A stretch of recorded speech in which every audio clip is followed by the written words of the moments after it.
Good afternoon. Welcome to All Things Alberta. I'm your host, C.C.Michael. It's a pleasure to be here once again. I'm finally healthy. That's why there was a delay in the since the last show. Came down with something. Pretty sure it's not the coronavirus. I don't think I've been exposed to anybody or anything. However, that wasn't fun, and but feeling much better. So, the show today, we're going to cover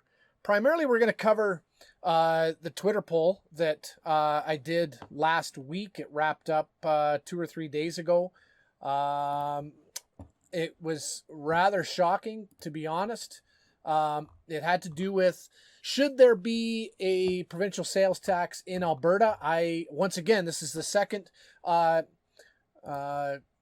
poll that I've done in a row that I have been absolutely floored by the results.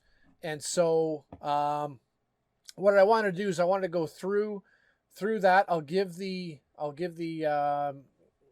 poll numbers. I'll tell you what happened. Quite shocking. If I could just pull them up here. Sorry about that. Regardless, there it is. Just going to pull it up here. I'll show the screen. So as you can see there, 4,263 votes. That's a few, that'd be about 1,500 more than the last poll I got. I thought I was pretty impressed with the last poll with regards to Alberta separatism. This one got 4,263 votes in 3 days. As you can see here, for those of you that are listening on podcast, the final tally was the no was 53.2%. The yes, 46.8. These numbers are surprising to me because generally speaking, what most think when it comes to the provincial sales tax is that if you want to make sure that you won't be reelected in the next election is to bring in a provincial sales tax. And so I thought this would be much, much higher. There appears to be an appetite for a PST, which is shocking. The other interesting thing to this is, if you remember, pardon me, to last show when I talked about the other Twitter poll regarding separation, is that as someone brought up that you can have basically a confirmation bias in your findings because Twitter, pardon me, tends to group people in like-minded individuals, right?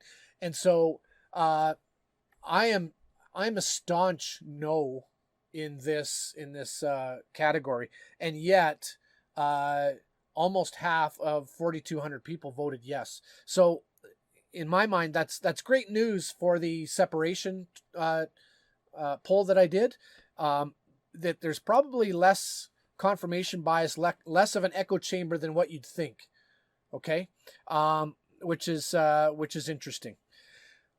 What I wanted to cover here was that as I was looking through the comments, and there were a lot of comments, there were 167 total comments underneath there. What I tried to do is I tried to bring them all into different categories of answers. And what I had was one category for no and 3 categories for yes. So what I want to do is I want to kind of take us through the thinking and the argumentation behind each of those. So let's start with the obvious, no.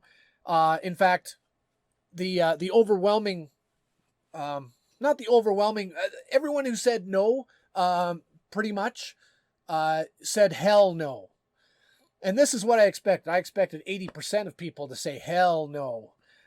We are taxed too much already, and I that's where I land.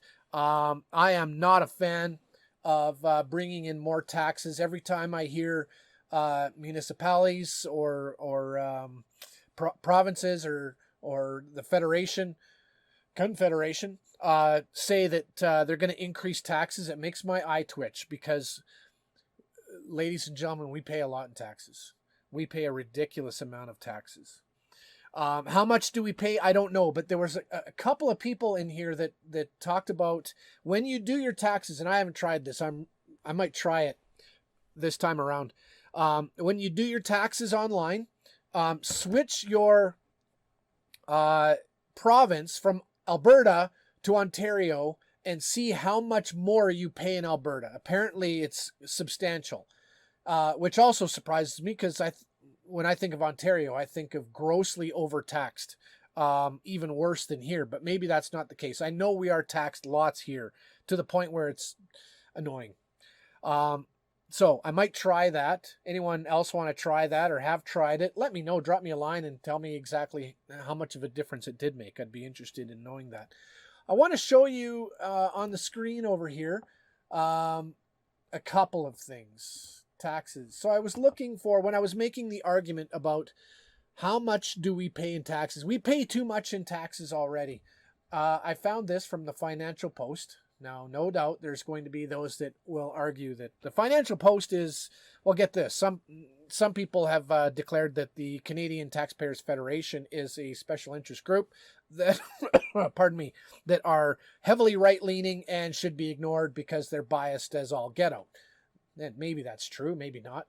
However, in this one, this is the Financial Post, and this is from 2016? It's regarding 2016 anyway.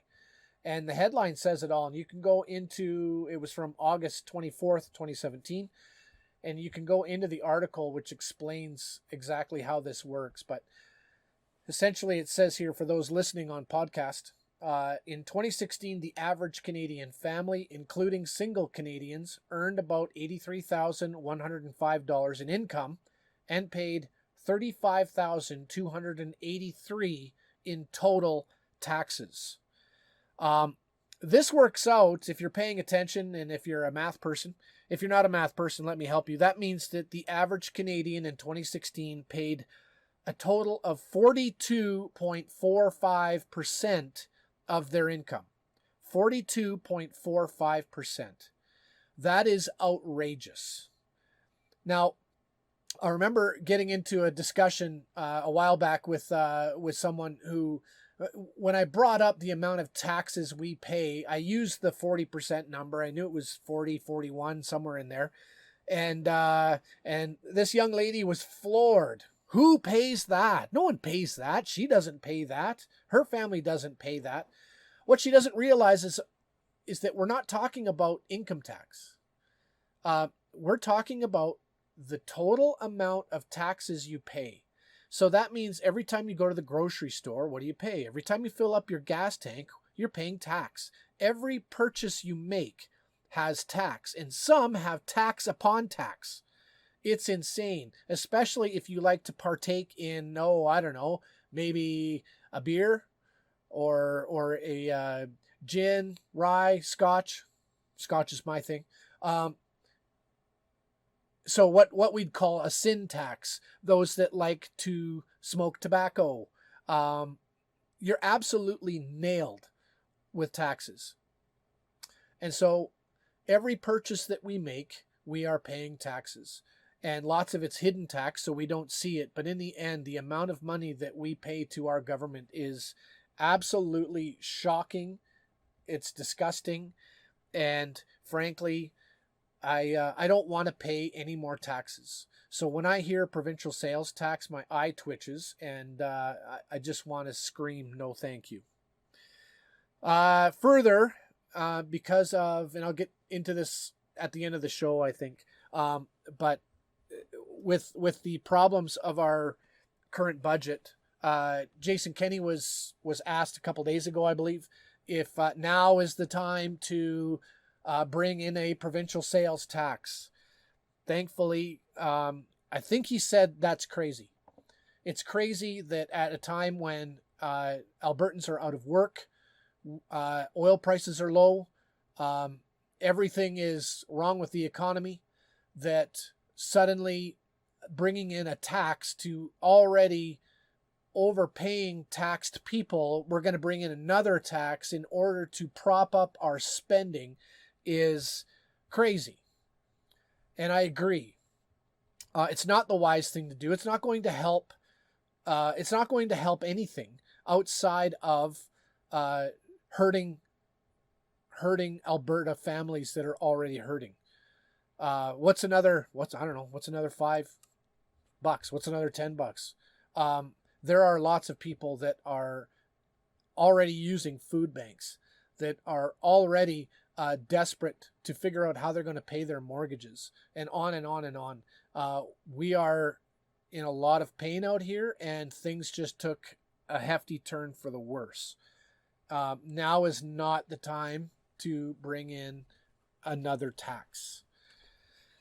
So that takes care of the first category. The second category was a yes. The rest of these categories are all yes. However, they were all split into different kinds of yes. I can get behind the next one, but it's not going to happen.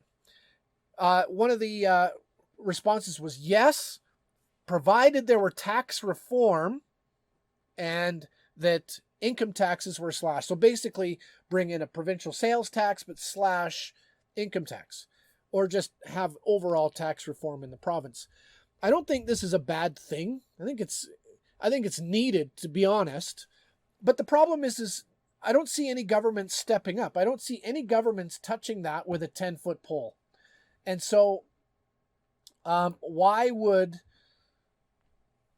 a government do that when anytime you bring up taxes? I mean, for instance, Rachel Notley and her NDP cohorts are banging the drum about, Kenny, keep your hands off our pension, meaning the Canada Pension Plan, because Kenny is, along with the UCP, are looking at ways of flexing our provincial muscle. Let's put it that way. Instead of doing the whole separatist thing, like I wish they would, just cut the cord already. They would rather say and look at things that might help us in federation. And one of those things is to pull our contributions to Canada's pension plan. We'd pull out of that and have our own pension plan. And it's a great idea as far as flexing our muscle. That is one thing that would hurt the federal government, would be for Alberta to pull out of the pension plan and create our own. However, we can't even do something as simple as that, which would benefit Alberta, without NDP and their likes screaming. And so if you were to bring in a tax reform, I think it would be more of a job than what any government is currently overly interested in doing. And so my argument to that is it's not going to happen. So bringing in a PST might be a good idea if it were slashing income taxes, but that's not going to happen. The other argument, and one of the reasons I think that Rachel Notley's lefty NDP types would argue against it, is that there's an argument that could be made that lower income families, lower income people would end up in the end paying more in tax with a provincial sales tax. Because that means their purchases, and that was the other thing. Sorry, while I'm off on a rabbit trail. One of the things was bring in a provincial sales tax, but don't tax this, and that. Basically, making it so that it's an administrative nightmare to figure out what's going to be taxed, what's not, what's going to be fair and what's not. As far as I'm concerned, if you're bringing in a provincial sales tax, tax everything across the board. And let the chips fall where they may. However, that allegedly is not very kind to our lower income people. Granted, maybe it's not. So that takes care of, pardon me, the first yes. The second yes, in this one, if I could insert an eye roll here, I would, because I read this from more than one, and I'll tell you what, it just makes your head spin. Yes, we should have a PST, but not with this government. UCP like to give away all the money to the corporates and execs and all that other stuff. It won't go to where it needs to go, blah, blah, blah. Fine. You don't want to give it to Kenny, that's fine. You know what? I don't want to give it to Kenny either. But that's not how taxes work, people. Once a provincial sales tax is in, there's only really one place for it to go, and that's generally up. Okay? So it doesn't matter who's in power. You can't choose to have a tax when your people are in government, because they're going to spend it wisely. And when the next government comes in, wow, we got to get rid of the taxes, or we're not going to. A provincial sales tax right now is a terrible idea because the UCP are going to misspend it. Right, like the NDP are going to spend it well. Give me a break. NDP spending went through the roof. For those of you that want to make the argument that maybe, just maybe, the UCP will misspend it, but the NDP, they would spend it properly. Sure they would. Let's have a look. I just found this. I was trying to find as best I could. Sorry for those that are podcasting. What I've brought up is a revenue and expenditures graph from 1990 to 2016. And this graph shows that, well, it solved a couple of problems for me, actually. And this is the Alberta budget. And the main argument I was going to make with this one is that government always spends, realizing I just use an always there, but in my mind, it happens close enough that we could say always. Governments always spend beyond their means. And then I saw this. And guess what? I was wrong.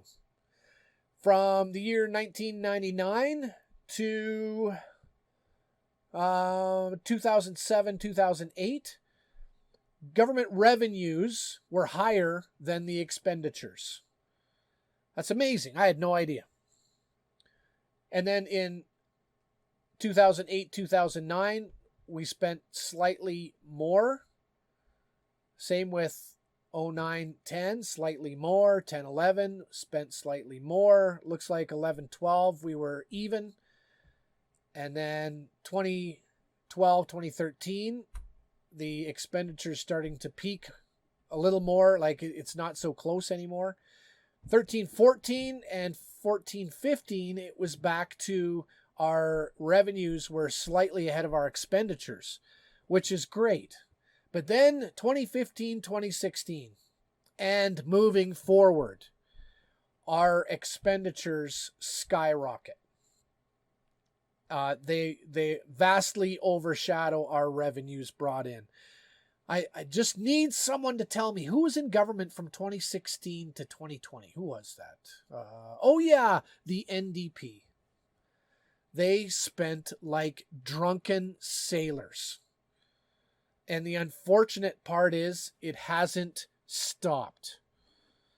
As much as we would like to say, yay, UCP are in, we've got some fiscal conservatives in there.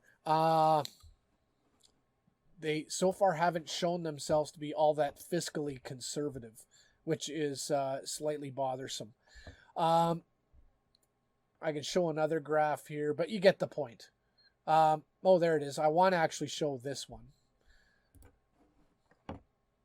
This one is on the Alberta debt, actual debt, and estimated targets. I guess we could call them targets. I don't know what to call them, of the Alberta debt load.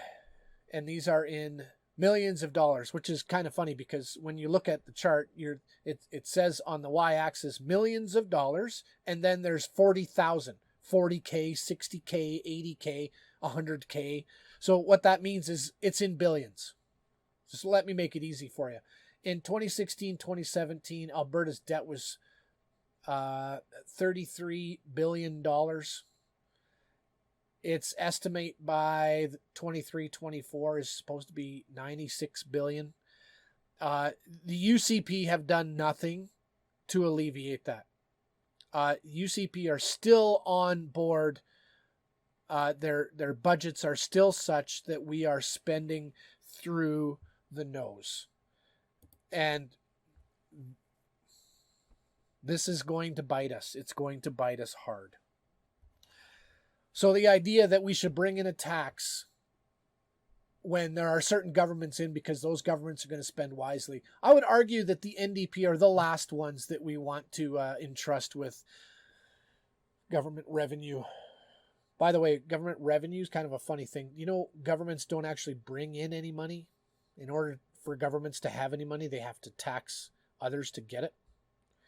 Yeah. Anyway, that takes care of the third yes. Our fourth yes is, yes, we need to be like the rest of Canada. I'm not even kidding. The rest of Canada has provincial sales tax. We are the only province without a provincial sales tax. What's wrong with Alberta? Last I checked, we used to call that the Alberta Advantage. It used to be other provinces would look at Alberta and go, why can't we be more like Alberta? Why can't we be taxed less? I remember buying my wife a relatively expensive Christmas present while we were visiting friends in Winnipeg. And I got to the till. I thought I found a good deal. Like my wife likes tools, so I bought her some cordless tools. And I got to the till, and the amount that I had to pay, well, let's just say the tax showed up at the till. I wasn't prepared for that. And being the good Albertan I am, I laughed and basically said to the lady at the till, how in the world do you people live here? How do you pay this? I mean, I said, I'm from Alberta. I don't even know what this is. How come the price of this just jumped almost $100, all in taxes? Like, are you insane? Who lives like this? Apparently people in Manitoba do. Just because everybody else in Canada is doing it doesn't mean that Alberta should do it. That's really poor logic. Really poor logic. Lower taxes usually means a healthier place to live with regards to your own income earning. And the more income you earn, the better off that you are with regards to how you spend your own money. When the government takes more taxes out of your pocket, that means you have less money to save. You can't sock it away, which, by the way, governments think we all do. Like, we're all squirreling away a bunch of money that we don't need. The government needs it. It's ridiculous. So we need to be taxed more in order to pay for a bunch of stuff that most of us don't need. It's a wonderful system. One of the arguments made under this argument, if you want to call it, is that allegedly one of the reasons why Alberta pays so much in federal taxes, you know, that whole equalization program, the very equalization program, I can't believe the number of people that declare that there is no equalization. I don't know what you do with that. But the reason why Alberta pays so much in federal taxes is because we don't have enough provincial tax. That is actually an argument put forth. It's sort of similar to when Alberta was making noise and is still making noise about not paying a carbon tax. The argument went, isn't that money better spent in Alberta, kept in Alberta? So therefore, we need to have a carbon tax so that Ottawa doesn't get it. But we can keep it in Alberta, and we can spend it in Alberta. By the way, when they say we, it's not we. You and I have very little control over where that money goes. We can write a letter to our MLA, who's probably a backbencher anyway, and has no say whatsoever in how anything's spent. And so, we could do that. But the problem is that a tax is still a tax. And once you have been paying enough taxes, you don't care who's trying to tax you. You just don't want to pay anymore. Okay? So the idea, and maybe it's true, maybe it's true that if we slapped on a 10% sales tax, that our overall income in Alberta would drop to the point where we would be paying less in federal taxes. So that means less money going to Quebec. But money would still go to Quebec, and we would still pay federal tax, and we wouldn't get anything back, so we're still paying taxes. Where does it go? Well, it could be in Alberta. Yeah, I suppose it could be. It's called the principle. The principle is we paid too much in taxes, and I don't want to pay any more damn tax. Okay? I don't want a PST. I don't want to raise taxes in anything else. We pay enough in taxes. Enough's enough. I don't care who's coming after it. Enough. I don't want to pay any more. That's where I stand. Now, to cover something far more worrisome and depressing, has to do with, it links back to the budget that we had. One thing, sorry, I'll cover this now because somebody did me a favor. We actually had a decent conversation on Twitter. It's the oddest thing that almost never happens. That happened twice last week, where I actually had a conversation with two people, which we were on different sides of the aisle, and yet we were able to actually have a discussion. It was amazing. Thank you, Connor. Connor sent, what was this? FOIP obtained budgets for education for 2020. And what he wanted to do, the argument went, I was trying to show that according to the Alberta budget, education is actually getting a slight boost in funding, up about $100 million, if I remember my numbers right. He came back saying, no, we have FOIP'd the documents. We can show that, pardon me, it's not a surplus. It's not a surplus. It's not an increase of $100 million, but in fact, the budget cuts are around $136 million. And he sent me a 76 page detailed budgets for, it looks like all of the public schools and whatnot. The interesting thing is that this isn't, I mean, depending on the perspective you want to take, is there 100 million more in the Alberta budget, or is there 136 million less in the Alberta budget? If you want to be picky, there's technically, and I'll take his word for it. Connor, I only looked at, I don't know, first 6 pages.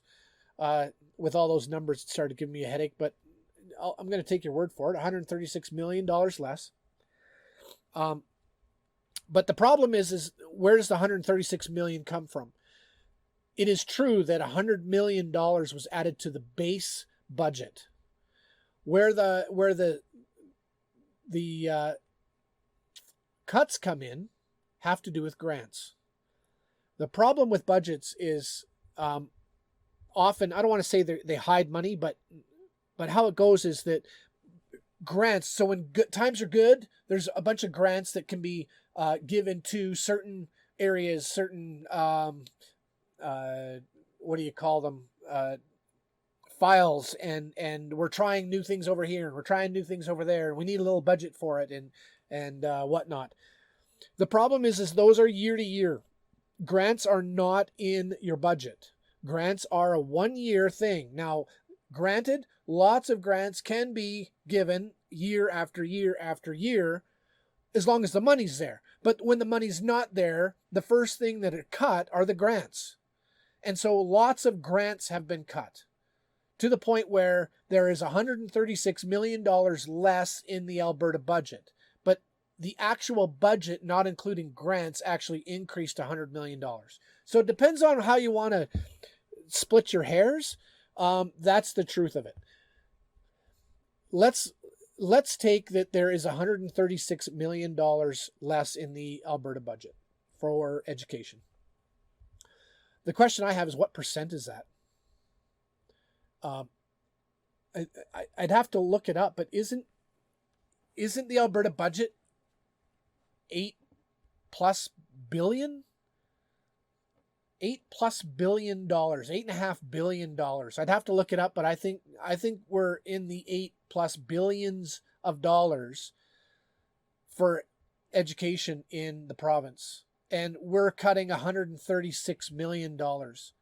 I could punch that into a calculator, but I think we can all say that's minuscule. That's teeny tiny. That's nothing. It's nothing in the grand scheme of things. So to say that there have been cuts to Alberta education, I think it's a little disingenuous. Almost nothing. Almost the same as Kenny saying, oh, we've actually increased the budget $100 million. Well, when your budget's $8.5 billion and you're throwing another $100 million in, yeah, it's not much. You're maintaining status quo, really. Plus or minus $100 million, you're maintaining status quo. So those in the Alberta education field don't feel like you're being hard done by. I would argue that the Kenney government has done very little to your budget. I think you'll be fine. I think you'll be fine. Speaking of Kenney's budget, I hate it. I absolutely hate it when I have to say something nice about Rachel Notley. By the way, Joe C.C., I wish you would go away. You were by far the worst finance minister Alberta's ever had. So your opinion means less than nothing. We would be a much better place if you just crawled back in your hole. Rachel Notley, however, leader of the opposition, she has come out saying with the new problems with the oil, Kenney's budget needs to be reworked. Yeah, Jason Kenney, your budget does need to be reworked. For those of you that are in the know, not in the know, Kenney's budget had in it $58 a barrel oil. Yesterday I looked, and the West Canadian Standard, is that what it's called? It is called, Western Canadian Select. Sorry, not Standard. Western Canadian Select. That's the Alberta oil. Yesterday it was at $25.88, which is ghastly low. It was really low. That's a massive problem. And then in the truck today, I asked my son to, hey, you know what? Look up Western Canadian Select, and he said $15.73. My son's never looked it up before, and as much as my memory is wonderful, it's like Swiss cheese. Maybe I had it wrong. I know there's a number of Canadian oil things, and maybe Western Canadian Select isn't right. Nah, unfortunately, Western Canadian Select is correct. Western Canadian Select, as of 16 hours ago, is sitting at $15.73 a barrel. This is absolutely devastating news. Devastating. We're in trouble. We're in all kinds of trouble. And the fact of the matter is, Rachel Notley is correct. Kenney needs to go back and redo his budget. If I were him, I'd start looking at a budget close to $10 a barrel. When is the bottom going to drop out of it? I don't know. But it sure as hell isn't going to be anywhere near $58. What that means, I don't know. More cuts coming? Likely. Either more cuts are coming, or our debt is about to absolutely balloon out of control. That's not a good thing. People have long told Alberta to diversify its economy. What I say to that is, it's not that simple. It's not that simple. Diversify your economy. Yeah, sure. It's not that easy. Alberta, we are what we are.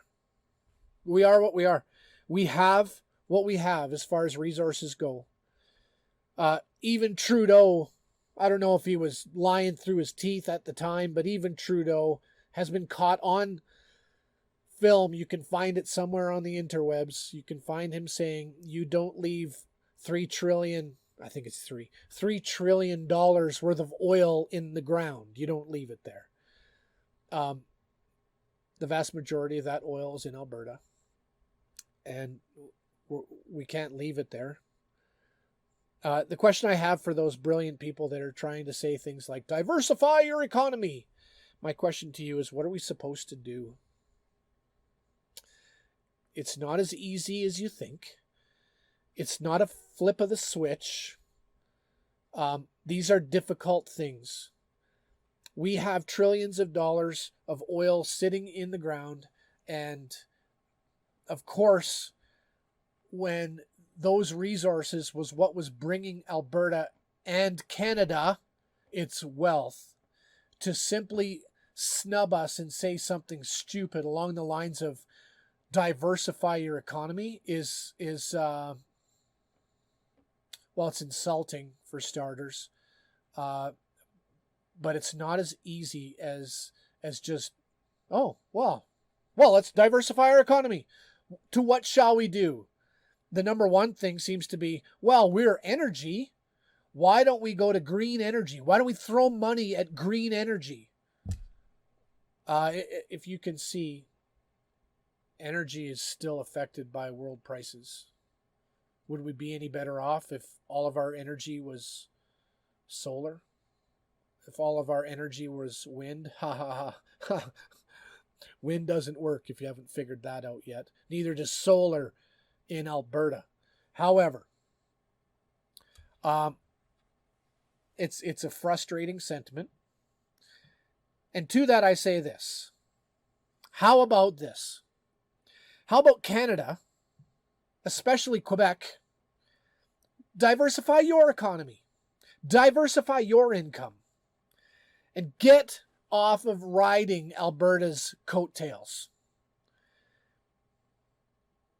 What you may or may not realize is that Canada as a whole, Quebec even, is about to feel the pain of dropping oil prices.